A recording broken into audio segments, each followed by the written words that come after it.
సితార నాగవంశీ గారు సినిమాలను నిర్మించడమే కాదు, పెద్ద పెద్ద సినిమాల హక్కులను కొనుక్కొని డిస్ట్రిబ్యూట్ కూడా చేసుకుంటారు. అయితే ఆయనకంటూ సొంతంగా థియేటర్లు లేవు కాబట్టి తెలంగాణలోను ఉత్తరాంధ్రలోను దిల్రాజు గారి ద్వారానే ఆయా సినిమాలను రిలీజ్ చేస్తూ ఉంటారు. దిల్రాజు గారిని కాదని ఇప్పటి వరకు ఏ ఒక్క సినిమాను కూడా నాగవంశీ గారు వేరే డిస్ట్రిబ్యూటర్లకు ఇవ్వనే లేదు.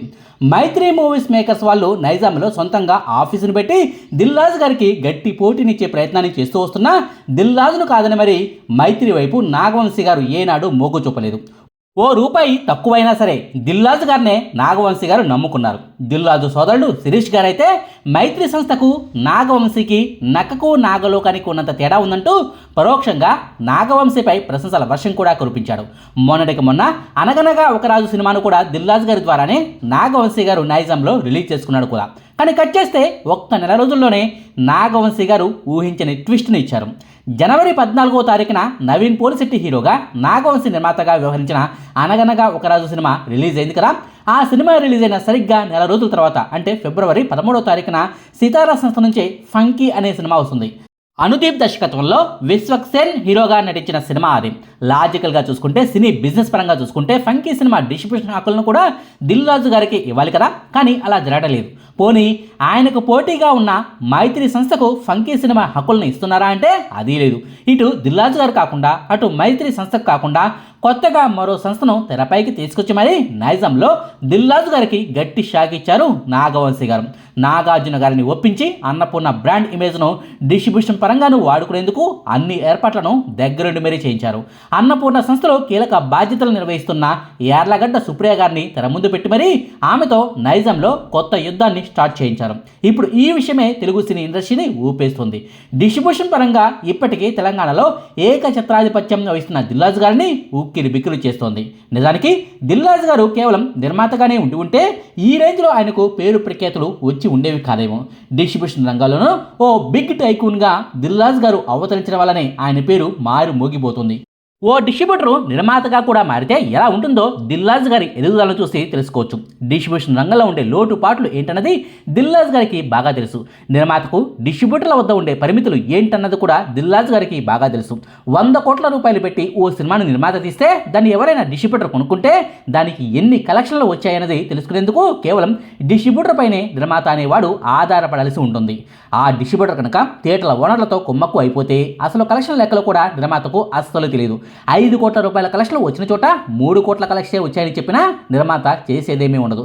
ఈ విషయాలన్నీ స్వతహాగా డిస్ట్రిబ్యూటర్ అయిన దిల్రాజు గారికి బాగా తెలుసు. అందుకే నిర్మాతగా మారిన తర్వాత తన చేతుల్లోనే థియేటర్లో ఉంటే తన సినిమాలకు ఉపయోగపడటమే కాకుండా తాను డిస్ట్రిబ్యూట్ చేసే సినిమాలకు కూడా ఆ థియేటర్లో పనికొస్తాయని దిల్రాజు గారు అద్భుతమైన ఆలోచన చేశారు.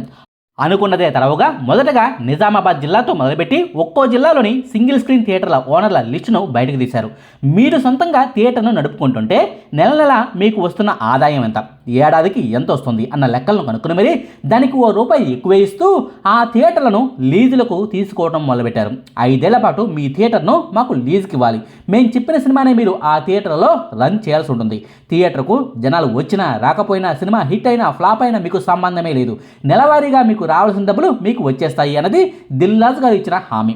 ఈ విధానంలో రిస్క్ మొత్తం దిల్రాజు గారికి ఉంటుంది. థియేటర్ల ఓనర్లకు అసలు ఏమాత్రం రిస్క్ లేదు. అందుకే తెలంగాణలోని మెజార్టీ సింగిల్ స్క్రీన్ల థియేటర్లన్నీ కూడా దిల్రాజు గారి ఆఫర్ల వల్ల పడిపోయాయి. ఈ థియేటర్ల చైన్ను మొత్తం దిల్రాజు గారి సోదరుడు శిరీష్ గారు నడిపిస్తూ ఉంటారు. అంతేకాదు తన సినీ మార్కెట్ పరిధిని ఇంకాస్త పెద్దదిగా చేసుకునేందుకు ప్రతి మెయిన్ సిటీలోనూ సొంతంగా థియేటర్లను కూడా దిల్రాజు గారు నిర్మించుకున్నారు. బాగా పాడుపడిన థియేటర్ల లిస్టును తీయటం, దాని ఓనర్లతో డీల్ మాట్లాడుకుని సొంత ఖర్చులతో దాన్ని రెనోవేట్ చేసుకోవటం, 20-30 సంవత్సరాల పాటు ఆ థియేటర్లను తన హస్తగతం చేసుకోవటం వంటివి దిల్రాజు గారు చేస్తూ వస్తున్నారు. స్టార్ హీరోల వ్యవహార శైలి కూడా దిల్రాజు గారికి బాగా కలిసి వచ్చింది. ఒకప్పుడు ఏడాదికో సినిమాను తీసే హీరోలు కూడా ఇప్పుడు 3-4 ఏళ్లకు ఓ సినిమాను తీస్తూ వస్తున్నారు. దానివల్ల థియేటర్లకు జనాల రాక భారీగా తగ్గిపోయింది. అంతేకాదు థియేటర్లపై కరోనా కొట్టిన దెబ్బ కూడా గట్టిగానే పడింది. ఈ పరిణామాల వల్ల సొంతంగా థియేటర్లను రన్ చేసుకుంటున్న సింగిల్ స్క్రీన్ థియేటర్ల ఓనర్లకు విసుగొచ్చింది. మూసేసుకోవటమా లేక ఎవరికైనా లీజుకి ఇచ్చి నెల నెల అద్దె తీసుకోవటమా అన్నది నిర్ణయించుకోవాల్సిన పరిస్థితి వచ్చింది. ఈ పరిస్థితిని దిల్రాజు గారు బాగానే క్యాష్ చేసుకున్నారు. ప్రస్తుతం తెలంగాణలో 100కి 60% థియేటర్లు దిల్రాజు గారి చేతుల్లోనే ఉన్నాయన్నది వాస్తవం. అంతేకాదు ఉత్తరాంధ్ర 3 జిల్లాల్లోనూ దిల్రాజు గారికి మెజార్టీ థియేటర్లు ఉన్నాయి. గంప కొత్తగా ఇన్ని థియేటర్లు ఉన్నాయి కాబట్టి దిల్రాజుకు డిస్ట్రిబ్యూషన్ హక్కులను ఇస్తే ఎక్కువ సంఖ్యలో థియేటర్లలో సినిమాను రిలీజ్ చేసుకోవచ్చు అన్న అభిప్రాయం సినీ నిర్మాతల్లో ఏర్పడింది. భారీ సినిమాలను ఎక్కువగా ఆయనే డిస్ట్రిబ్యూట్ చేస్తూ వస్తున్నారు కూడా. అయితే కొన్ని దశాబ్దాల పాటు దిల్రాజు గారికి సినీ ఇండస్ట్రీ నుంచి ఎలాంటి ఇబ్బందులు రాలేదులే, కానీ కొంతమంది నిర్మాతలు మాత్రం దిల్రాజు గారి వైఖరి పట్ల విసిగెత్తిపోయిన పరిస్థితి. ఎంత పెద్ద క్రేజీ ప్రాజెక్టు అయినా సరే నిర్మాత చెప్పిన రేటుకు కాకుండా దిల్రాజు గారి ఓ ఫిగర్ను చెప్పేవారు. భారీ బడ్జెట్ను పెట్టిన నిర్మాతకేమో ఆ ఫిగర్ నచ్చేది కాదు. ఆయన్ను కాదని వేరే చిన్న చితక డిస్ట్రిబ్యూటర్ల ద్వారా రిలీజ్ చేసుకుందామన్నా కుదరని పరిస్థితి. అందుకే కొంతమంది నిర్మాతలు కావాలని దిల్రాజుకు పోటీగా కొత్త వ్యక్తులను నైజాంలో తీసుకొచ్చారు కూడా. మీకు వరంగల్ శ్రీను గుర్తున్నాడా? నైజాంలో దిల్రాజుకు పోటీగా వరంగల్ శ్రీను అనే డిస్ట్రిబ్యూటర్ను కొంతమంది నిర్మాతలు కావాలని తెరపైకి తీసుకొచ్చారు. లైగర్, ఆచార్య వంటి సినిమాల హక్కులను భారీగా డబ్బులను పెట్టి మరి ఈ వరంగల్ శ్రీనే కొనుక్కున్నాడు కూడా. ఆ టైంలో దిల్రాజుతో గొడవ కూడా పెట్టుకున్న పరిస్థితి. కట్ చేస్తే ఆ వరంగల్ శ్రీను అనే వ్యక్తి ఇప్పుడు సినీ ఇండస్ట్రీలోనే కనిపించడం లేదు. దిల్రాజు గారి మార్కెటింగ్ టెక్నికల ముందు తట్టుకోలేకపోవడం అన్నది ఓ కారణమైతే, అతను స్వతహాగా చేసిన బ్లండర్ మిస్టేకులు కూడా ఆయన అదృశ్యానికి మరో కారణం. వరంగల్ శ్రీను తర్వాత నైజాంలో మైత్రి సంస్థ కొత్తగా డిస్ట్రిబ్యూషన్ రంగంలోకి దిగింది. మొదట్లో దిల్రాజు గారికి ఆ సంస్థ కూడా తన సినిమాల డిస్ట్రిబ్యూషన్ హక్కులను ఇచ్చినప్పటికీ ఆ తర్వాత రోజుల్లో దిల్రాజు గారితో మైత్రి సంస్థకు భేదాభిప్రాయాలు వచ్చాయి. మా సినిమాల లాభాలు మాకే దక్కాలన్న పంతంతో మైత్రి సంస్థ నైజాంలో సొంతంగా బిజినెస్ చేసుకుంటుంది. వాల్తేరు వీరయ్య, వీరసింహారెడ్డి సినిమాల నుంచే మైత్రి సంస్థ తెలంగాణలో సొంతంగా సినిమాలను రిలీజ్ చేసుకోవడం మొదలుపెట్టింది. దిల్రాజు లాగానే సొంతంగా థియేటర్లను కట్టుకోవడం, లీజులకు తీసుకోవడం, థియేటర్ల సంఖ్యను పెంచుకోవడం వంటివి చేస్తూ వస్తుంది. అయినప్పటికీ ఊహించినంత స్థాయిలో మాత్రం ఈ సంస్థ నైజాంలో ఎదగలేకపోతుంది. అందుకు కారణాలు కూడా లేకపోలేదు. మైత్రి సంస్థను తెలంగాణలో డెవలప్ చేస్తే సినీ ఇండస్ట్రీకి మరో దిల్రాజులాగా మారిపోవడం ఖాయమన్నది మెజార్టీ సినీ నిర్మాతల అభిప్రాయం. అందుకే డిస్ట్రిబ్యూషన్ పరంగా మైత్రి కంటే కూడా దిల్రాజు వైపే ఇప్పటికీ చాలామంది నిర్మాతలు మొగ్గు చూపుతున్న పరిస్థితి.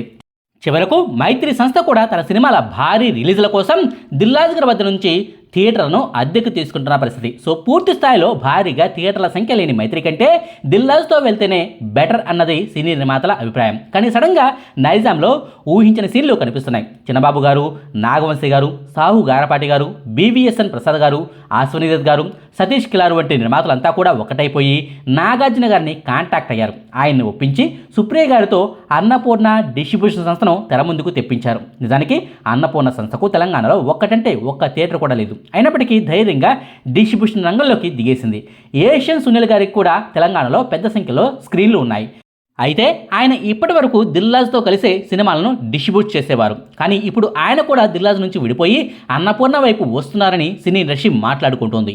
ఆ సంగతిని పక్కన పెడితే రావడంతోనే అన్నపూర్ణ సంస్థ కూడా భారీ సినిమాలను లైనప్లో పెట్టేసింది. మొదటగా ఫంకీ సినిమా డిస్ట్రిబ్యూషన్ హక్కులను నాగవంశీ గారు ఈ సినిమాకే ఇచ్చేశారు. అంతేకాదు ఎపిక్ సినిమా, అడవి శేష్ గారి డెకాయిడ్ సినిమా, రామ్ చరణ్ గారి పెద్ద సినిమాలతో మొదలుపెట్టి వెంకటేష్, త్రివిక్రమ్ గారి కాంబినేషన్లో వస్తున్న సినిమా, చిరంజీవి గారి సినిమా, బాలయ్య, గోపీచంద్ మల్లి కాంబినేషన్లో రాబోతున్న సినిమా, నాగార్జున గారి 100 సినిమా, నాగ చైతన్య, అఖిల్ సినిమాలు అన్నపూర్ణ సంస్థ చేతుల్లోనే ఉన్నాయి. దానికి తోడుగా దిల్రాజు గారి వైఖరితో విసిగిపోయి ఉన్న నిర్మాతల నుంచి రాబోయే సినిమాలను కూడా అన్నపూర్ణ సంస్థే టేకప్ చేసే ఛాన్సులు భారీగా ఉన్నాయి. ఇక్కడే చాలామందికి ఓ డౌట్ అయితే వస్తుంది. నాగవంశీ గారికి దిల్రాజు గారికి మంచి సన్నిహిత సంబంధాలు ఉన్నాయి కదా. నాగవంశీ గారి సినిమాలన్నింటినీ దిల్రాజే డిస్ట్రిబ్యూట్ చేస్తున్నారు కదా. మనశంకర వరప్రసాద్ గారి సినిమాను సైతం దిల్రాజు గారే డిస్ట్రిబ్యూట్ చేసినా సాహు గారపట్టి గారికి భారీ లాభాలను తెచ్చిపెట్టారు కదా. అయినప్పటికీ ఎందుకు ఇప్పుడు సడన్గా వీళ్ళు ఫ్లేట్ ఫిరాయించారన్నదే మిస్టరీగా మారిపోయింది. ఏ సినీ నిర్మాత అయినా వ్యాపారంలో లాభాలనే ఆర్జిస్తారు కాబట్టి దిల్రాజు ఇచ్చే లాభాల వాటాల్లో వాస్తవికత లోపించిందని ఈ నిర్మాతలు భావిస్తున్నట్టే అనుకోవాల్సి ఉంటుంది. చూడాలి మరి ఈ విషయాలపై దిల్రాజు అండ్ శిరీష్ గారు ఏం చెప్తారో అన్నది. ఆ సంగతిని పక్కన పెడితే తెలంగాణలో మైత్రి సంస్థ ఎదగకపోవడానికి దిల్రాజు గారి మార్కెటింగ్ టెక్నిక్స్ కూడా ఓ కారణం. అయితే ఆ టెక్నిక్లను, వ్యూహాలను మైత్రి మీద ప్రయోగించేంత ఎఫెక్టివ్గా దిల్రాజు గారు, శిరీష్ గారు అన్నపూర్ణ సంస్థ మీద మాత్రం ప్రయోగించలేరు. అక్కడ నాగార్జున అనే ఓ బ్రాండ్ ఇమేజ్ ఉంది. అన్నపూర్ణ అనే ఓ బలమైన సంస్థ బ్యాక్ బోన్గా ఉంది. అందులోనూ సుప్రియ గారి పట్ల సినీ ఇండస్ట్రీ మొత్తంగా ఓ సాఫ్ట్ కార్నర్ కూడా ఉంది. కాబట్టి తెలంగాణలో అన్నపూర్ణ సంస్థ గట్టిగానే నిలదొక్కునే ఛాన్స్ కూడా బలంగానే కనిపిస్తోంది. అదే జరిగితే నిర్మాతలు కూడా ఫుల్ హ్యాపీ. ఒకప్పుడు దిల్రాజు గారు ఎంత ఫిగర్ చెప్తే అంతకే తమ సినిమాల డిస్ట్రిబ్యూషన్ హక్కులను అమ్ముకోవాల్సిన పరిస్థితి. కానీ ఇప్పుడు దిల్రాజుతో పాటుగా మైత్రి, అన్నపూర్ణ సంస్థలు కూడా బరిలో ఉన్నాయి. కాబట్టి నిర్మాతలు బేరసారాలు మాట్లాడుకోవడానికి చేసుకోవడానికి వీలుగా ఉంటుంది. డిస్ట్రిబ్యూటర్ల మధ్య పోటీ కూడా ఏర్పడుతుంది. తద్వారా నిర్మాతలకు లబ్ధి చేకూరుతుంది. చూడాలి మరి నైజాం మార్కెట్లు ఈ అన్నపూర్ణ సంస్థ ఎంత మేరకు సక్సెస్ అవుతుందో అన్నది. ఇదండి నైజాంలో దిల్రాజుకు పోటీగా అన్నపూర్ణ సంస్థ కూడా డిస్ట్రిబ్యూషన్ రంగంలోకి దిగటం వెనక జరిగిన తతంగం గురించిన వివరాలు. మీకు ఈ వీడియో నచ్చితే లైక్ చేయండి, షేర్ చేయండి. మరిన్ని ఆసక్తికరమైన వీడియో కోసం మా కొత్త ముచ్చట ఛానల్ను సబ్స్క్రైబ్ చేయడం మాత్రం మర్చిపోకండి. Thank you.